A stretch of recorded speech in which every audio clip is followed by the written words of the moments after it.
ಚಾಮರಾಜನಗರ ಜಿಲ್ಲೆಯ ಬದನಕುಪ್ಪೆಯಲ್ಲಿ ಶ್ರೀಲಂಕಾದ ಕ್ರಿಕೆಟ್ ಆಟಗಾರ ಮುತ್ತಯ್ಯ ಮುರಳೀಧರನ್ ತಂಪು ಪಾನೀಯ ಮತ್ತು ಸಿಹಿ ತಿಂಡಿಗಳ ಉದ್ಯಮ ಆರಂಭಿಸುತ್ತಿದ್ದು, ಈ ಸಂಬಂಧ ಬೃಹತ್ ಮತ್ತು ಮಧ್ಯಮ ಕೈಗಾರಿಕಾ ಸಚಿವ ಎಂಬಿ ಪಾಟೀಲ್ ಅವರೊಂದಿಗೆ ಮಾತುಕತೆ ನಡೆಸಿದರು. ಬಳಿಕ ಸಚಿವ ಎಂಬಿ ಪಾಟೀಲ್ ಹಂತ ಹಂತವಾಗಿ ಒಟ್ಟು 1,400 ಕೋಟಿ ರೂಪಾಯಿ ಹೂಡಿಕೆ ಮಾಡಲಿದ್ದಾರೆ. ಬದನಕುಪ್ಪೆಯಲ್ಲಿ ಮುರಳೀಧರನ್ ಅವರು ಮುತ್ತಯ್ಯ ಬ್ರಿವರೇಜಸ್ ಮತ್ತು ಕನ್ವೆನ್ಷನರೀಸ್ ಎನ್ನುವ ಬ್ರ್ಯಾಂಡ್ನಲ್ಲಿ ತಮ್ಮ ಉದ್ದಿಮೆ ಆರಂಭಿಸುತ್ತಿದ್ದು, ಪ್ರಾರಂಭದಲ್ಲಿ 230 ಕೋಟಿ ರೂಪಾಯಿ ಹೂಡಿಕೆಗೆ ಯೋಜನೆ ರೂಪಿಸಲಾಗಿತ್ತು.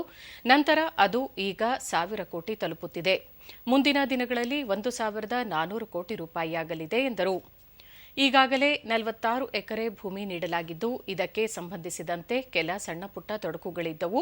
ಅವುಗಳನ್ನು ಕೂಡಲೇ ಸರಿಪಡಿಸುವಂತೆ ಸಂಬಂಧಿಸಿದ ಅಧಿಕಾರಿಗಳಿಗೆ ಸೂಚಿಸಲಾಗಿದೆ.